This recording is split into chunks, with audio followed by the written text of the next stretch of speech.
everyone, welcome to Golden Box. Today we will hear a story on discovery of wheat. Let's begin into the story. Arun was a young, brave and courageous lad. He loved adventures, so he decided to set out from his village. He took his bow and arrows and began walking aimlessly as he wanted to explore the world. After trekking for a few hundred kilometers, he came across a beautiful lake with a bridge. As he came closer, he saw a huge serpent occupying the entire length of the bridge. He had two choices. He could either turn back or cross the bridge regardless of the serpent. If he chose the latter, he would have to step on the serpent carefully until he reached the other end. Since Arun didn't want to go back, he began walking on the serpent's body. After he took a few strides, he heard a voice say, "Hello, hello, stop right there." Arun turned around and to his astonishment, he saw that the serpent was vanished and in its place stood an old man. A little afraid, he asked the old man, "Are you calling out to me?" "Yes." "Where is the serpent? It was here a moment ago," asked Arun. "I am the serpent. In fact, I am the king of serpents and have a fantastic palace below this lake," said the old man. "Then why are you sleeping here?" "To see if I could solve a problem. You see, there is a cruel and powerful eagle who lives on the other side of the mountain. Every day she comes and eats one of my subjects. Besides my subjects, I have many children, grandchildren and great-grandchildren too, and no matter how much I try, I have not been able to defeat the eagle. So, I wanted to test and find someone who is bold and courageous and will agree to help us. That is why I changed my size and laid down on the bridge. Everybody who came here chose to turn back except you. You have passed my test. Will you try and help us?" Hearing the sincerity in the old man's voice, Arun knew instantly that he was telling the truth. The desire to help save a kingdom and to fight a nasty eagle was too strong for Arun to refuse. He nodded. The old man smiled, relieved to have found a new ray of hope. "We have some time before the eagle comes again tomorrow. Would you like to visit my palace?" he asked. Arun agreed and they both jumped into the water. Arun thought that he would hit the bottom soon, but he didn't.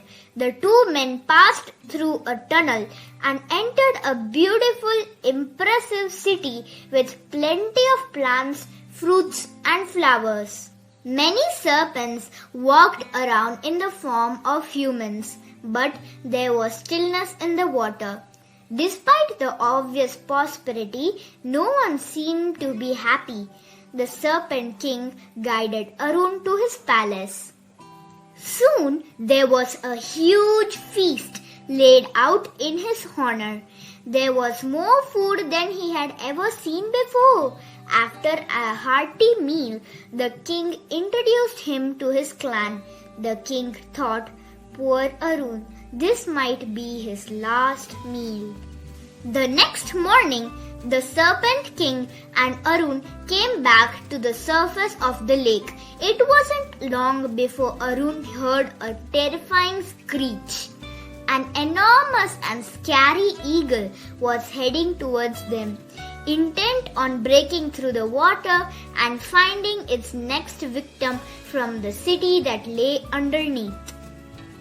Arun took out his bow and got ready to shoot at the eagle. He had only 3 arrows left in his quiver. He shot the first arrow. It touched the left wing of the eagle, broke and fell down. The eagle continued flying without missing a beat. The Serpent King grew concerned. Perhaps this boy will not be able to slay the eagle either, he thought. He let loose of the second arrow. It touched the right wing of the eagle, broke and fell down. The eagle still continued to fly steadily towards them. The Serpent King grew more and more concerned.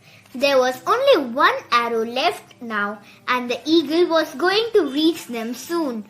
Arun looked down at the lake and saw the eagle's reflection in the water. There was a wound on the eagle's neck. Arun took the aim, said a prayer, and launched the arrow directly at the eagle's wound. The arrow hit its mark, and the eagle collapsed into the water and drowned. The cruel eagle had finally been slain. The Serpent King was elastic. He embraced Arun. My child, thank you for your kindness and bravery. I can never repay your favor, nor will my kingdom or my subjects ever forget you. The city and all the serpent folk celebrated the victory with gusto. The king took Arun on a personal tour of the kingdom. Arun noticed that in every home, people were cooking something he had never seen before. It was cream and bringe in color. The serpents requested him to stay in the city for some more time, but Arun wanted to go and explore more of the world. At the farewell lunch of the final day of his stay, Arun noticed that the same thing that he had been seeing cooked earlier was being served in different varieties. What is this? He asked. This is wheat. It originates from grass. We only eat the grain we obtain from it during festivals or special occasions like today. We are honoring you by serving wheat, explained the king.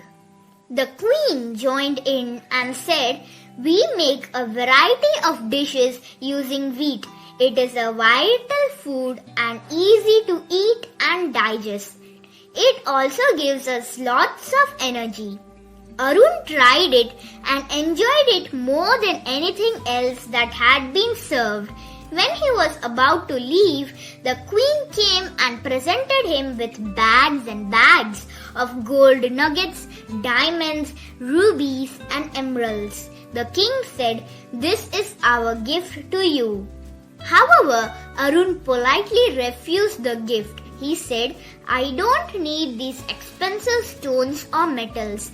If you really want to give me something, please give me a handful of wheat seeds that I can plant and help my fellow men enjoy it too.